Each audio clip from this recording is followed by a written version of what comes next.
Olá, meus caros. Então, terminamos de falar agora sobre Poaceae, entramos nesse assunto, né? Gramíneas e diferenciar Poaceae, Ciperaceae, Juncaceae. Então, vamos dar continuidade aqui e falar sobre essas outras duas famílias que faltaram, que são um tanto parecidas, mas vocês vão ver ao longo dessa aula aqui que elas têm várias diferenças, tanto morfológicas quanto ecológicas, certo? Então temos aí como, assim como Poaceae, né, uma família com um grande número de espécies. Temos aproximadamente 4.500 espécies, subdivididas em 104 gêneros. Isso é bastante coisa, é uma família bem grande. Claro, não chega perto do número que tem de Poaceae, né? Mas também é uma família muito menos estudada do que Poaceae, porque acredita-se que os números não vão chegar perto, né? Porque tem muito mais nichos ocupados por Poaceae do que Ciperaceae. São todas herbáceas, embora algumas cheguem a um tamanho bem considerável, aí, com espécies de Cyperus e Cladium chegando a quase 4 metros de altura. Então tem plantas bem grandes nessa família, mas no geral são pequenas ervas que habitam em áreas paludosas, como eu falei. Elas têm caules do tipo rizomatoso e os colmos, os caules aéreos, são triangulares. Geralmente, existem algumas exceções, mas no geral elas têm caules trígonos. Então, algum dos nomes populares da maioria das espécies de Ciperaceae é três quinas, né, em alusão a esse formato característico, né, trígono dos escapos e dos caules. Mas existem exceções, por exemplo, o gênero Eleocaris não tem essa em todas as espécies, sendo bem raro espécies que são trígonas. Elas têm folhas alternas, simples e com bainha fechada. Então aqui sim, todas as espécies de Ciperaceae têm a bainha fechada, ao contrário de Poaceae, que tem no geral bainhas abertas, com poucas exceções, tendo bainhas fechadas, certo?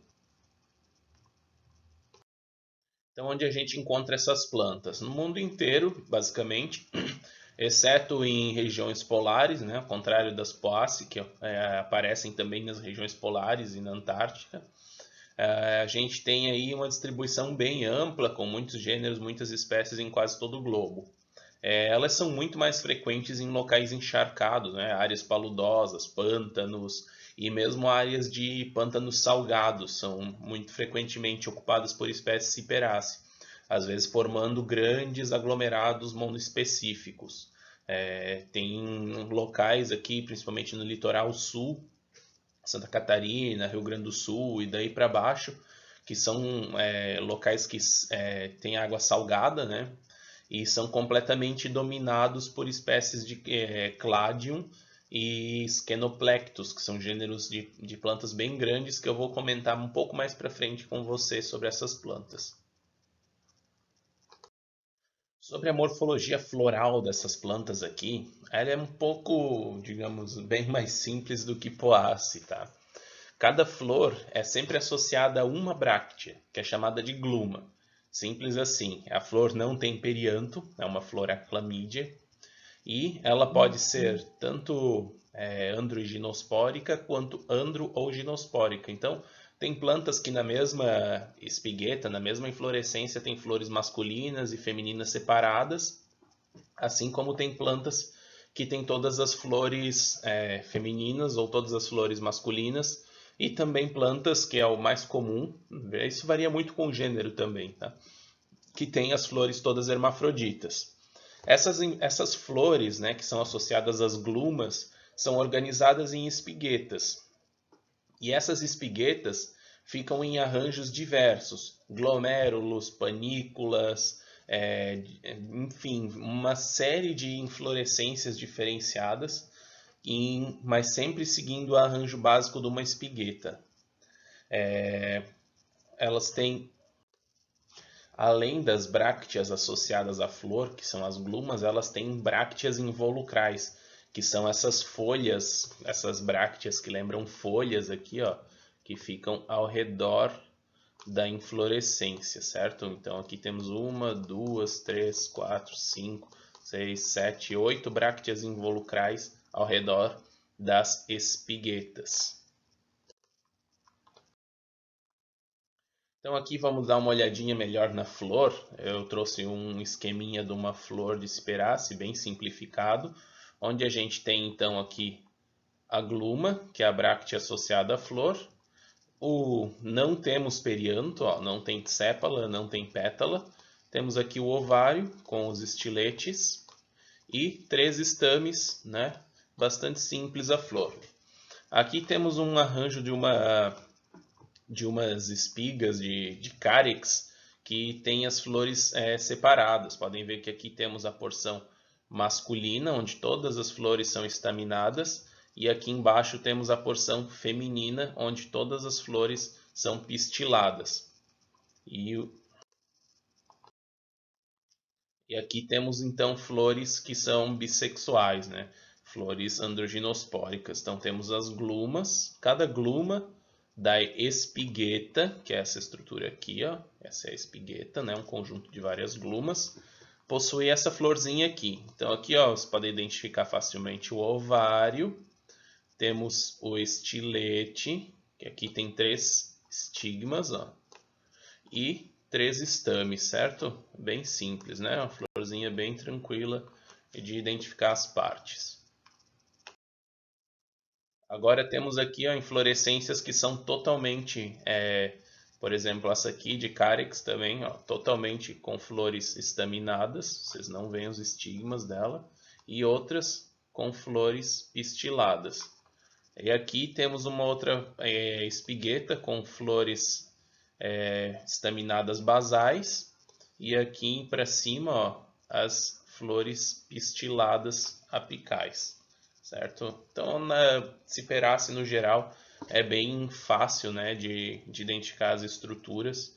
É uma bráctea ou uma flor, seja ela masculina, feminina ou hermafrodita.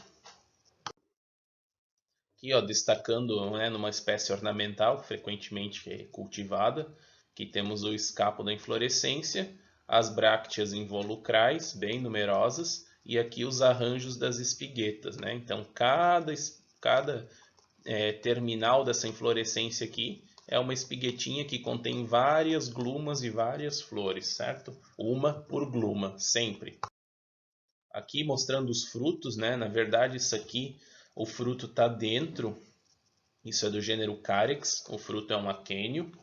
Então aqui temos a gluma, ó, ela já está pequenininha porque essa estrutura aqui cresceu bastante.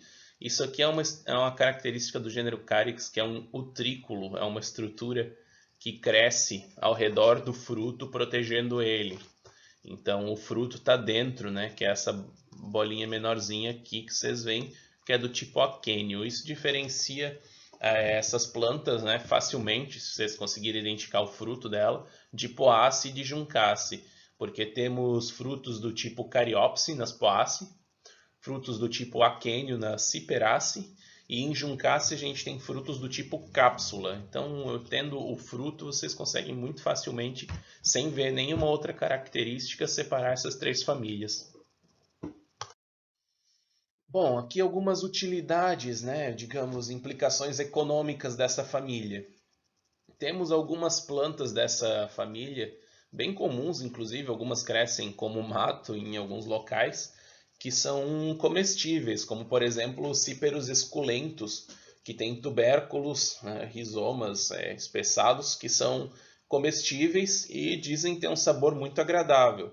Inclusive na Europa é bastante utilizada essa espécie para fazer um suco, uma bebida com esses tubérculos da planta. Eles são bem aromáticos, eles têm um cheiro bem forte e dizem ser muito saboroso. Eu particularmente nunca experimentei, até porque a gente dificilmente acha essas plantas em um local devidamente higiênico, né? Elas crescem muito na beira da rua ou em plantio de arroz, e em locais úmidos com esgoto, e elas crescem dentro da água. Então é bem problemático essa questão da gente não ter essas plantas, né, associadas a locais mais limpos, e eu não recomendo o consumo dessas plantas coletadas desses ambientes urbanos. Eleocaris dulcis também é uma espécie utilizada para consumo, né, dos tubérculos. Temos aí a origem do papel também, né, que vem da planta Cyperus papyrus, lá do Nilo, quando foi os egípcios que criaram o primeiro papel feito com essa planta. Então temos aí, daí mesmo que vem a origem do nome dessa planta, né, papiro. Ela era usada para fazer o papel. Temos também, olha só que interessante, principalmente aqui no sul de Santa Catarina e no Rio Grande do Sul, temos umas plantas que são muito utilizadas para fazer artesanato. Quem nunca viu viajando na BR-101, sentido sul, placas de vende-se móveis ou vende-se artesanato em junco. Então, aí está um equívoco bem interessante, porque o junco que é utilizado aqui em Santa Catarina e no Rio Grande do Sul não é um junco, é uma ciperácea. São espécies do gênero Schenoplectus, principalmente Schenoplectus californicus, que são aquelas plantas que eu falei que crescem abundantemente em áreas de água salobra no litoral, que são coletados os escapos, os colmos floríferos dessas plantas e os vegetativos também, são secos e utilizados para fazer esses materiais que vocês estão vendo ali, desde essa clássica cadeirinha de palha ali que todo mundo já viu, até chapéu, bolsa, esteira, enfim, tem diversas utilidades que pode ser utilizada essa planta na questão de artesanato. Elas são plantas economicamente e ecologicamente muito importantes. Economicamente pelo fato que eu já expliquei, né, do artesanato e ter várias pessoas que sobrevivem, que têm uma fonte de renda da coleta desse material. E ecologicamente porque essas áreas de água salobra são um verdadeiro berçário para diversas espécies de peixes e invertebrados marinhos que vêm utilizar essas áreas que são protegidas de predadores maiores para desovar, e os filhotes crescem aqui também, principalmente muitos crustáceos, camarões, caranguejos, que utilizam essas áreas de água salobra para crescer. E também tem muitas espécies de peixes importantes, inclusive para pesca comercial, que se utilizam dessas áreas. Então é um ambiente realmente muito importante, estruturado basicamente por um tipo de planta da família Ciperaceae, além de fornecer abrigo para várias aves fazerem seus ninhos, né? Tem inclusive espécies de aves que nidificam e vivem praticamente a vida inteira nessas áreas. Elas também são chamadas de pirisais. Vocês conhecem esse nome, talvez, basicamente porque temos um local aqui em Florianópolis que se chama Lagoa do Peri. Então, na verdade, ela é derivado de piri, que é essa planta, o Schenoplectus californicus. Não sei por que exatamente que o nome mudou para peri, mas é ele que deu origem, né? Essa planta é abundante ali na lagoa e deu origem a esse nome que é levado até hoje. Agora é um monumento natural, a Lagoa do Peri. Então é graças a uma ciperaceae, né, o piri. Então, por último aqui das espécies economicamente importantes, vou trazer um aspecto que é bem importante de ciperaceae, que é ervas daninhas. Temos muitas espécies ciperaceae que são consideradas ervas daninhas, tanto em gramado quanto em cultivo, né, plantação, principalmente de arroz alagado, onde essas plantas aí se proliferam muito. Então, dentro desse grupo aí de plantas daninhas, temos uma espécie que é o Cyperus rotundus, popularmente conhecida como tiririca. Essa planta é muito infestante, ela ocorre em horta, gramado, vaso, onde quer que você imagine, e ela se multiplica muito por sementes e também por uns estolões associados a tubérculos subterrâneos, que são um verdadeiro inferno para arrancar, né, e se livrar dessa planta. Mas essa planta tem várias propriedades medicinais, se vocês pesquisarem, eu não sei agora de cabeça o que é, mas ela é utilizada como uma planta medicinal e também esses tubérculos dela podem ser utilizados para fazer um enraizador de estacas caseiro. Vocês moem esses tubérculos em um liquidificador ou em um cadinho com um pilão e extraem um suco deles com essa água que sai conjuntamente com o suco desse tubérculo. Vocês colocam as estacas de molho, né, durante um dia ou dois, eu não lembro ao certo, tem que dar uma pesquisadinha. E disso elas vão começar a criar raiz devido a vários fito-hormônios que são presentes nesses tubérculos da tiririca. Então tá aí uma dica interessante, né, para usar uma erva daninha que é muito inconveniente em várias questões, aí numa planta totalmente útil e com uma finalidade bem diferente do que geralmente é utilizado. Então, terminando Ciperaceae, vamos falar de uma outra família que é menos conhecida ainda do que Ciperaceae, que é Juncaceae. Aqui é bem curto, eu não tenho muita coisa a falar. Olhem só a distribuição dessa família, ela é muito ampla, né? Ela ocorre principalmente em áreas mais frias, então ela é bem comum na Europa e na América do Norte, podem ver que tem uma distribuição imensa. E locais como o sul do Brasil, Andes, Patagônia, África do Sul, região sul da Austrália. Então ela tem essa característica de habitar mais zonas temperadas e um pouco mais frias do que as demais famílias.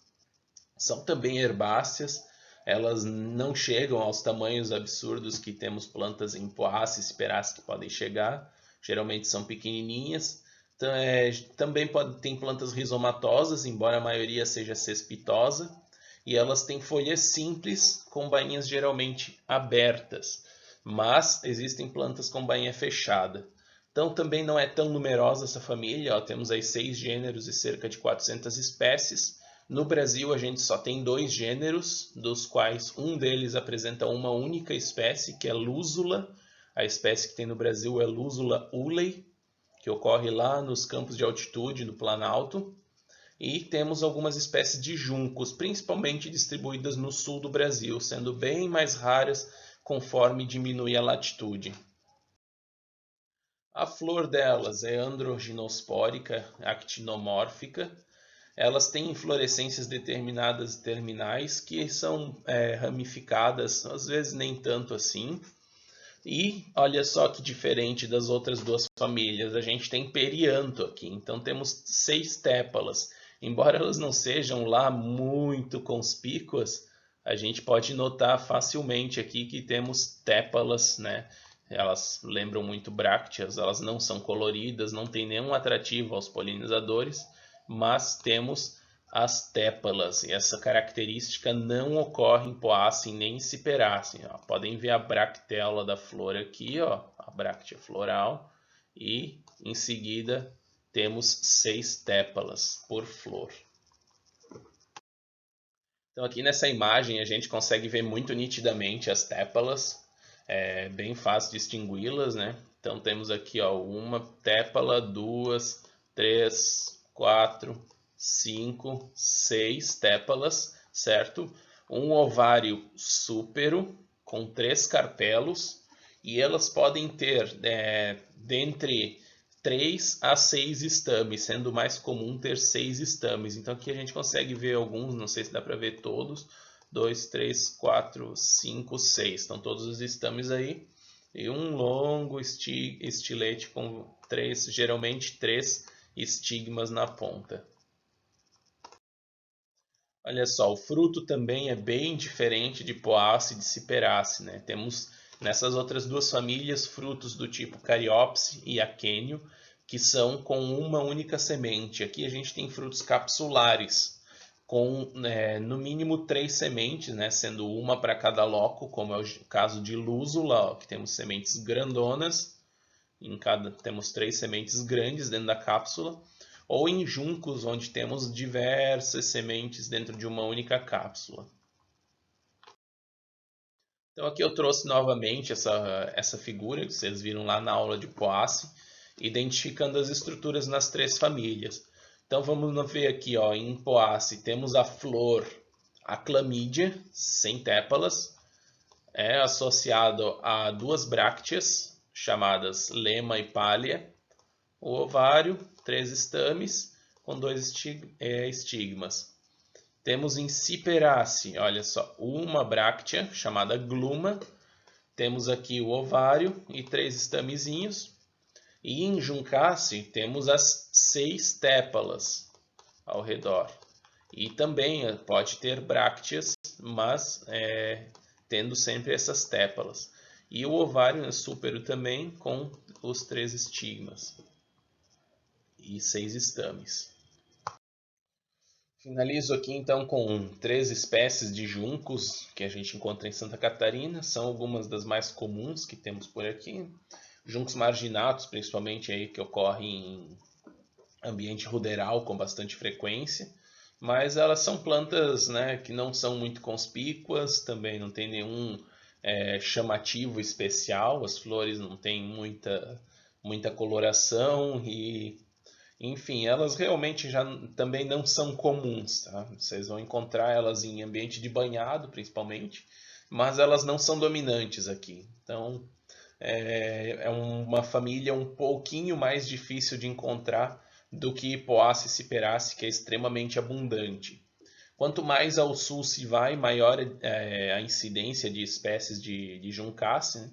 Santa Catarina, a gente tem a maior diversidade na região do litoral sul, com certeza, com muitas espécies naquelas lagoas litorâneas. Também é uma boa diversidade na região da serra, né, dos campos de altitude, principalmente associado àquelas áreas de banhados no meio dos campos. As florestas e norte de Santa Catarina, pouquíssimas espécies ocorrem. Bom, espero que vocês tenham gostado dessa aula. Qualquer dúvida, qualquer necessidade de contato aí, falem com o professor André que ele tem o meu contato. Beleza? Até a próxima. Tchau, tchau.